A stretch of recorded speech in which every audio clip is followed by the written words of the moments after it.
I want to thank every Amazon employee and every Amazon customer because you guys paid for all this. This is Megacorp, an investigative podcast exposing some of the world's most unethical corporations. This series is about Amazon. I'm Jake Hanrahan, journalist and documentary filmmaker. Megacorp is produced by H11 for Cool Zone Media.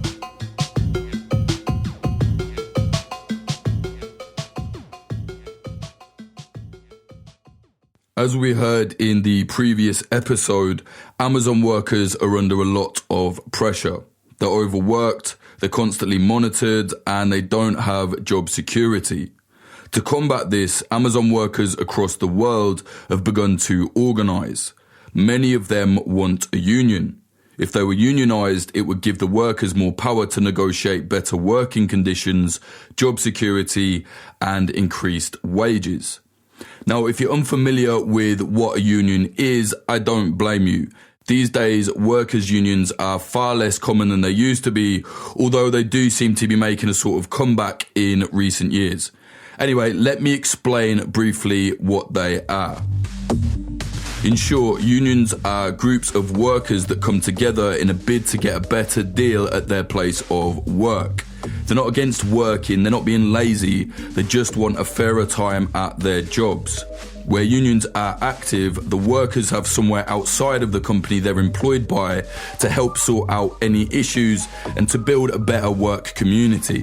Members usually elect union representatives that they can go to solve problems, or alternatively, people volunteer to be the rep. Often, unions give the people at the bottom of the workplace some leverage over those at the top.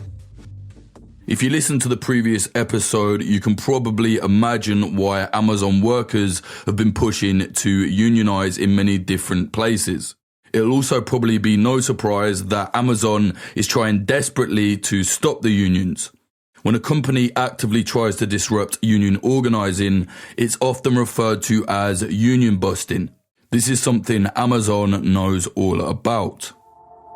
In 2018, an internal anti-union Amazon video was leaked onto the internet. The video is essentially a training guide on how to stop workers unionizing. The video was sent to managers at the company Whole Foods amidst the initial stages of worker organization around June 2018. Whole Foods was bought out by Amazon in 2017 for $13.7 billion. The anti-union video is 45 minutes long and is split up into 6 different parts. The whole thing is animated, it's quite surreal, it's pretty odd. It takes place in a 2D Amazon warehouse where the narrator says the purpose of the video is, quote, specifically designed to give you the tools that you need for success when it comes to labor organizing, end quote. Now, I don't mean to sound shrill or exaggerated here, but there really is something a little bit Orwellian in the way this video portrays itself. It's essentially a guide that Amazon has created to help recognize when workers' unions are beginning to form in a workplace, but not so they can help them, it's so they can stop them. Yet the language used in the video acts as if it's somehow an ally of the workers. When they say they're helping give companies the tools they need for success when it comes to labor organizing, what they mean by success is success in basically crushing unions. Now, let's have a listen to some of this internal anti-union Amazon video. Welcome. We're excited to have you at this training, specifically designed to give you the tools that you need for success when it comes to labor organizing. During this course, we'll cover several important topics, such as our position on unions, associate rights, signs of employee disengagement, and how to identify, escalate, and address associate concerns. We are not anti-union, but we are not neutral either. We will boldly defend our direct relationship with associates as best for the associate, the business, and our shareholders. Right, notice what they just said there. They're not anti-union, but they're not neutral either. Obviously not, as they wouldn't be making this training video. So they're saying they're not anti-union and they're not neutral in a video about training employees to try and suss out and stop unionizing in the workplace. Again, not to sound all dramatic, but this is literally doublespeak. It's the way politicians talk when they're defending the indefensible in the media. This is bullshit. They're trying to soften the blow of what is clearly an anti-union training video. And frankly, to say otherwise is a bit of an insult, but that's the way they framed it. Anyway, let's listen on. We do not believe unions are in the best interest of our customers, our shareholders, or most importantly, our associates. Our business model is built upon speed, innovation, and customer obsession. Things that are generally not associated with unions. When we lose sight of those critical focus areas, we jeopardize everyone's job security. Okay, so they've just said there that everyone's job security at Amazon is in jeopardy when speed, innovation, and customer obsession are lost sight of. Now, the way this 2D Amazon presentation reels that off, it's quite easy to miss the point. That sentence seems fairly innocuous the way they read it. However, in my opinion here, the subtext of that sentence is this.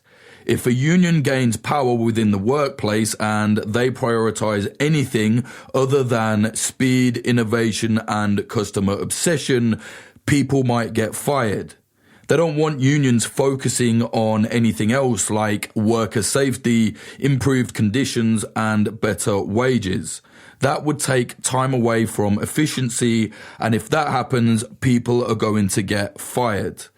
Now, I could be very wrong. Like I said, that's just my opinion of the subtext there, but I'm not sure how else to take it.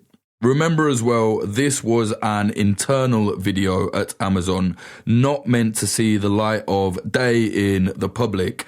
I think that gives you more context to what's being said here also.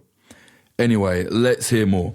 We don't badmouth unions in general, but we will speak openly with associates about unions, including any specific concerns about particular unions involved in organizing.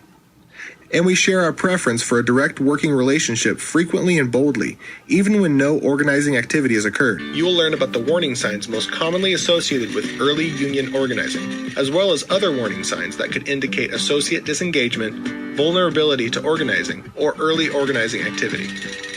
While employees have the right to organize, we have a right and responsibility to share our position that a direct working relationship is better for the customer, the company, and the associate. In order to be able to do that effectively, it is critical that we recognize the early warning signs of potential organizing and escalate concerns promptly. Warning signs, early union organizing, vulnerability to organizing. The way Amazon is talking about this, it sounds like they think unions are some kind of disease. I don't know, it's quite odd listening to it like this. Now, I get it. Amazon is a private company. They have the right to dislike and even hate unions if they want to. But as you can see, this training video shows that their private face doesn't tally up with their public face. Shock horror, who's surprised? Now, Amazon presents this happy, people-friendly corporation type face, but this just isn't that. This next bit, though, I think is really quite dark. If you see warning signs of potential organizing, notify your building HRM and GM site leader immediately. HRMs and GM site leaders should notify their assigned ER managers or ER principal immediately.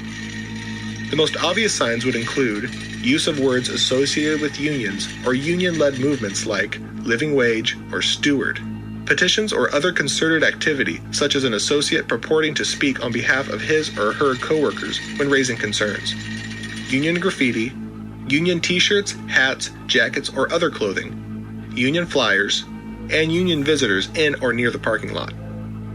Some signs are less obvious than finding the actual union flyer, but they can still indicate associate disengagement, which is itself a warning sign for potential organizing. Examples include associates who normally aren't connected to each other suddenly hanging out together, associates who were close suddenly stop speaking to each other, groups of associates scatter when approached by management, increased associate negativity, anger, or confrontation, unusual complaints or change in passion or detail around complaints, unusual interest in policies, benefits, employee lists, or other company information, or any other associate behavior that is out of character. For example, an associate who normally leaves promptly begins hanging out in the break room for an hour after work each day.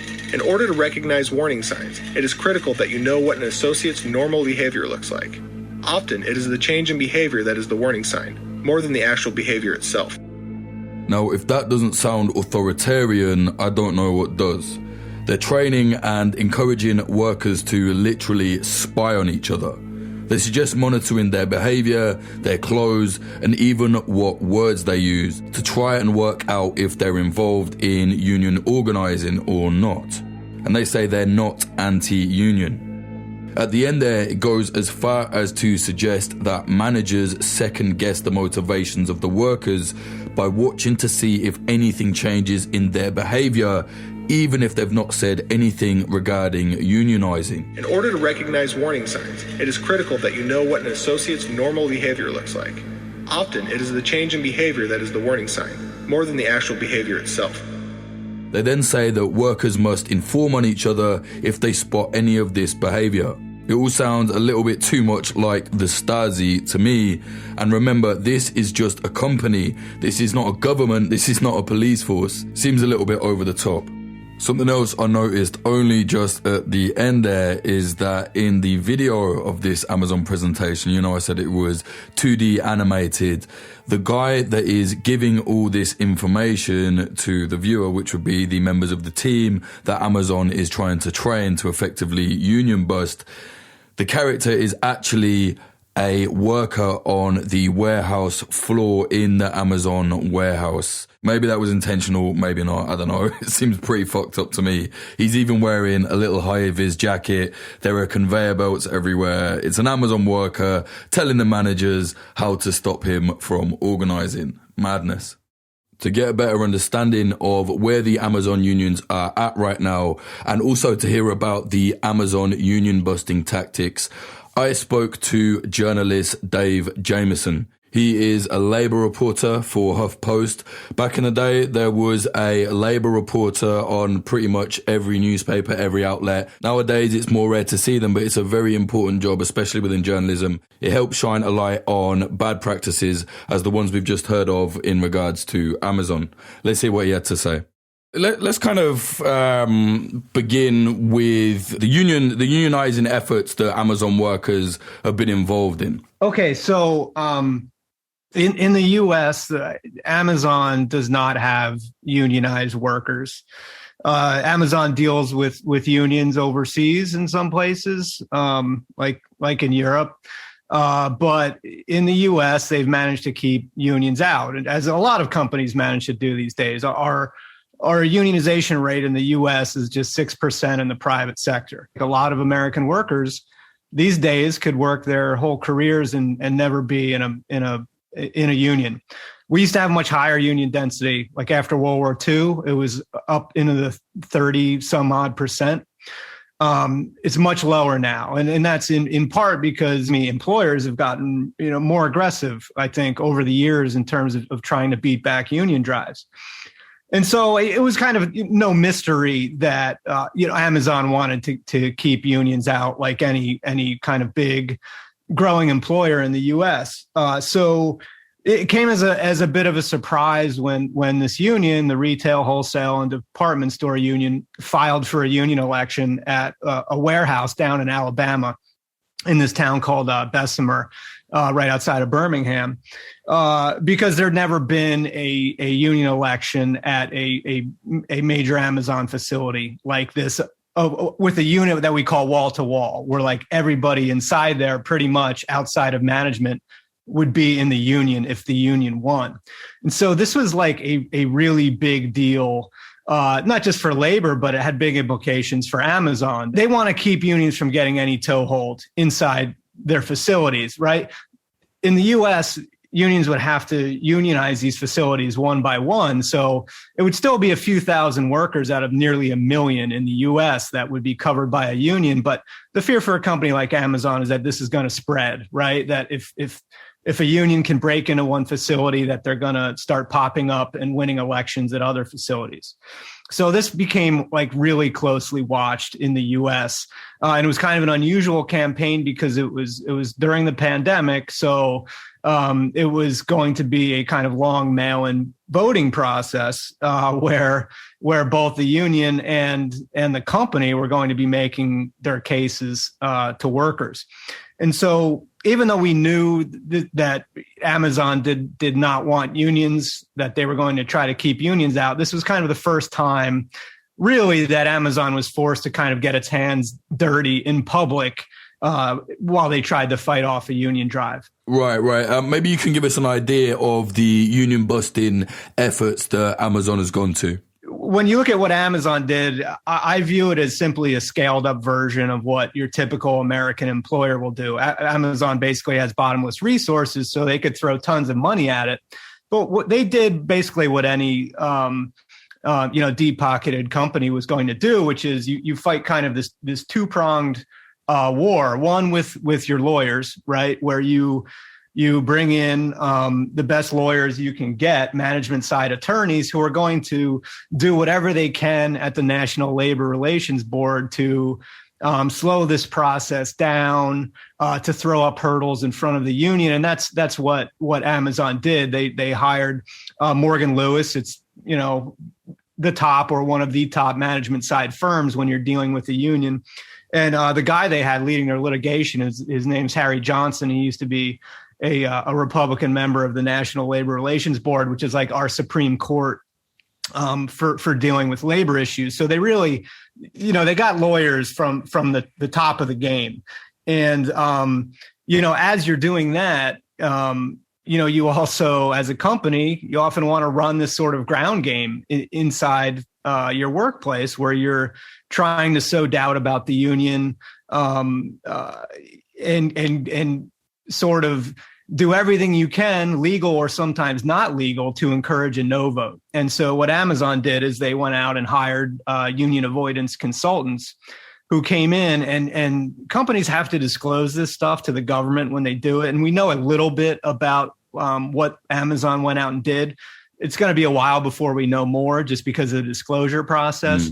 But they hired a whole bunch of consultants who came in to hold what we call captive audience meetings. This is where workers are corralled into a room, and a consultant or management or both get up there and give a speech about, basically why the union sucks, why you don't want a union. There's certain lines they can't go over. They can't interrogate you about your union sympathies. They can't threaten your job if you vote for a union, but they can get really close to that line. And through careful language, they can kind of sow those doubts while still kind of staying on the right side of the line. And so that's why you bring consultants in to do that. And so Amazon had these meetings going on in the Bessemer warehouse every day for weeks in the run up to the vote. I talked to workers who were in there, multiple times. And it's a weird experience. I've talked to a lot of workers over the years who've gone through this, not just at Amazon, but elsewhere. And it's very strange. You have this guy from the outside who comes in, who's kind of acting like he's your pal, like he's just there to answer questions and kind of clarify the process. They always kind of put off the air of being neutral, of just wanting to provide you with information. But when you look at what they actually say, it's always, with an anti-union angle to it. And this can be really effective in a lot of ways. It's sort of, for one, it can help the employer know where certain workers stand, right? So this was a big facility of nearly 6,000 workers in the proposed bargaining unit. So if the union won, there would be nearly 6,000 people in that union. That is really large. In the U.S., we rarely see union elections on that scale anymore, in part because of deindustrialization and a lot of bargaining units have just gotten smaller. So this was like a really big facility. So Amazon was holding tons of these meetings, and they'd have people off to the side. And, I talked to workers who didn't know who these people were. Maybe they were managers. They didn't recognize them. Maybe they were in from other facilities. And Amazon did bring in a lot of people from corporate during the campaign to be around the warehouse. There were managers from other facilities in. And it was just kind of a strange environment. Sometimes workers would push back. I talked to a few who kind of got sick of what they felt was ridiculous propaganda, and so they would push back, challenge the presenter and talk about the good unions could do. And I talked to one guy who did that, and then once he was back out on the floor, he had some union avoidance consultant coming over to talk to him, and he just said it was weird, man. He was like, I don't want to talk to you. So it creates a very strange environment, but it can be really effective, especially in a place like Amazon. And this is really key to understanding any union campaign at an Amazon facility is the turnover there, right? Sky high turnover. New York Times had a number that they say they got internally that was over 100%. Staff turnover, you mean, right? Yeah, staff turnover, right? Worker turnover. And that's consistent with other numbers that have been done by outside analyses suggesting over 100%. And what that means is over the course of a year, the number of workers who quit or get fired is greater than the average number of positions in that facility, right? It doesn't mean that literally every worker leaves, but it means that if they have 5,000 positions in there, then more than 5,000 or more people pass through that warehouse in a year. That is a very high turnover rate for the industry. And, one reason, frankly, it's part of Amazon's early DNA was that, like, we didn't want this attachment to workers. Like, these places, they run on algorithm, right? So the workers are plug and play, right? And Bezos felt like, workers just, if they're just kind of there in a job for years, they get complacent. So this idea of like burning through workers is kind of part of like the Amazon theory. But it also is like a huge benefit when you're a company fighting an organizing drive, because you constantly have people passing through the door. And they don't have time to kind of, develop sympathies with the union. And in this case, a lot of them never even heard the union's case, right? You have the union told me that they were under the assumption that they were losing 60 union cards every week to turnover. And what they mean is that 60 workers who signaled they would support the union in an election were going to leave naturally every week, either quitting or getting fired. And so you got to find new support to replace that. So you're constantly treading water as people come in the door trying to organize them and make your case to them as a union. And Amazon, of course, knows that. And so people during this mail-in election, there were people, coming in ahead of the election who never heard from a union organizer. And in their first week on the job, they're going into these anti-union meetings, basically hearing, how crummy the union is and what a bad idea it would be to vote for the union. And so Amazon had this large scale, sophisticated campaign going on, in part down on the ground level in the warehouse with these consultants in there, consultants who were coached by managers and supervisors on how to act around the workers and how to, essentially, turn out no votes. While at the same time, they had lawyers at the highest level that were trying to throw up barriers, inflate the bargaining unit, make the proposed bargaining unit as large as possible, so that the union would have to be organizing all these other workers, and just slow things down legally so that inside the warehouse, the company has the time to get their anti-union campaign up and running. So yeah, this was like a pretty sophisticated campaign, I think, and probably a very expensive one. It's going to be a little while before we know how much Amazon spent on the consultants. We'll learn that sometime next year. A lot of people I've talked to think, it's probably almost certainly in the millions, possibly 8 figures. But we'll never know, what they spent on the lawyers, because that's not subject to disclosure. So this was like defeat the union at all costs. Yeah, it's very aggressive. I was reading a thing, I think it was today actually or yesterday, where a court had basically said in the US that union workers were allowed to kind of push their union voting ahead again because the court ruled that Amazon had basically unfairly kind of influenced the decision. Did you see about that? That's right. Yeah. So this was news that broke last night. Basically, the National Labor Relations Board, a regional director there, ruled that Amazon broke the law during the election, that they, basically tainted the democratic process, and that the workers are entitled to a do-over vote. I think it's likely that second vote will happen because the labor board now has a Democratic majority that's more favorable to workers. So I think my sense is that this ruling will be upheld and that another vote will come. But it's really an illustration of why companies like Amazon really push the limits. So to unpack sort of what Amazon did here to kind of spoil the election, this was, like I said, this happened during the pandemic, this vote. And so the labor board wanted to do a mail-in ballot, right? Where normally in normal times, you're going to have this election over 2 or 3 days at the big warehouse where there's a little polling place and workers can go in when they have a minute and fill out their ballot and drop it in the box. Here, it was all going to be done by mail.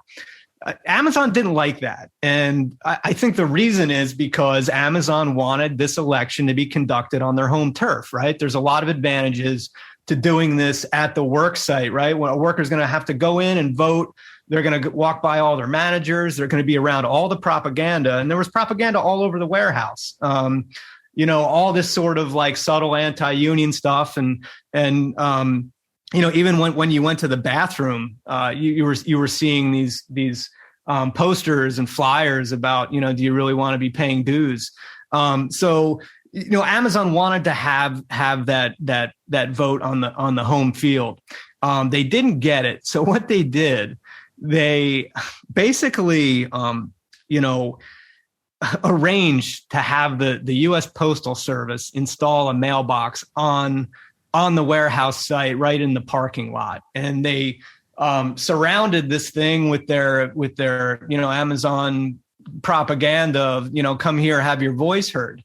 The labor board had specifically said they did not want, ballot drop boxes on site for the election. So Amazon went out on its own, and we know that they, converse with the U.S. Postal Service to have this arranged. And mind you, there's already, business arrangements between Amazon and the U.S. Postal Service. So this was upset the union quite a bit. And everything we've seen so far of the union's claims that this postal box tainted the process has been upheld so far, by labor officials. So there was a fear that by having this there, that there was fears that the postal box was being surveilled, right? This is right outside Amazon's door. And what the labor board official yesterday had to say about this was that she had specifically said she did not want ballot drop boxes there, and that what Amazon did here was essentially hijack the process. Amazon's defense has been, well, we just wanted to kind of boost turnout and make sure everyone had their voices heard, just make it easier to vote. And they said, well, look, that's not your job. That's our job, is to administer the election. And so I was a little surprised that Amazon went so far as to do this ballot box routine. But again, this goes back to wanting to win this election at all costs, and certainly on the first go round. I think Amazon wanted to not only win, but to run up the numbers, and they did. They essentially defeated the union. It was around a 2-1 margin, although some challenge ballots were never open. But Amazon really, they wanted to crush this. They wanted to run up the numbers and make it look futile to try to do this. And so what we're seeing now is that it's looking like they broke the law to do it. They broke the law to do it. So Amazon are so eager to union bust that they literally broke the law to try and stop one forming.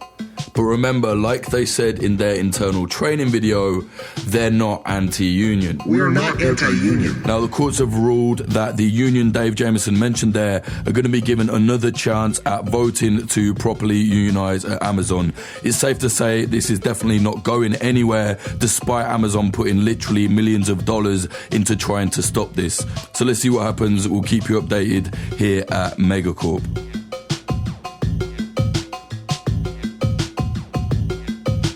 Megacorp is made by my production company, H11, for Cool Zone Media. It's written, researched, and produced by myself, Jake Hanrahan. It was also produced by Sophie Lichterman.